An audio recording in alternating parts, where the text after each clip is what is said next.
Presidente bancada CNRT, patrocínio dos Reis Fernandes, uso media to investiga sério caso cidadão na rua. Neve tenta Dolores Saiosan Baralheur.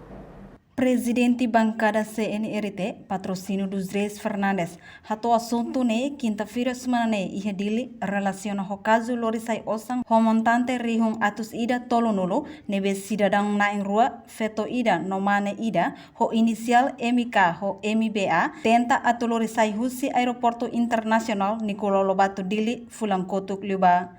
Tui resolução governo tina rihung rua sia artigo rua bahira cidadão ida Lorisai Osang ho montante liu rihung sanulo husi aeroporto ka fronteira sira tem que retang autorização husi alfândega ba motivo husi Osang refere. Presidente bancada CNRT, patrocínio dos Reis Fernandes, husu atu media sério investiga caso ne, inclui processo legal e Ministério Público, ter processo andamento, também público em rela acesso husi caso refere. Média sério tem que ter um serviço média investigativo, né? Pode ser tem que ir para uma casa do catui, processo mesmo, né? Para depois pode hamoin kata ini sempre yang kata público, né? Precisa itu acesso ba baik. Nah, halnya anu komentari magis media. Nah kata nem maga ono ba osa. Precisa que lá tu halas processo de investigação baik caso Osang.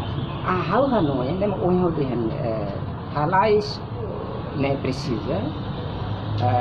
Tamane mat itu tu dehen hal lebih laborah ke dehen kata lai sela magne ka lai magne tamba buat tidak de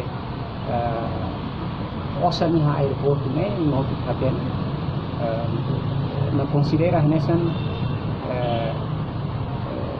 crime tidak de organizado ini buat kompleks lah lima atu hal proses sira de investigação ini buat jadi kompleks tamane O acontecimento ne, primeiro-ministro Taur Matanruak, lakohi fo comentário ba caso ne, tamba considera ia ona setor justiça ne limang. Reportagem Melda Fátima, Televisão Timor Post.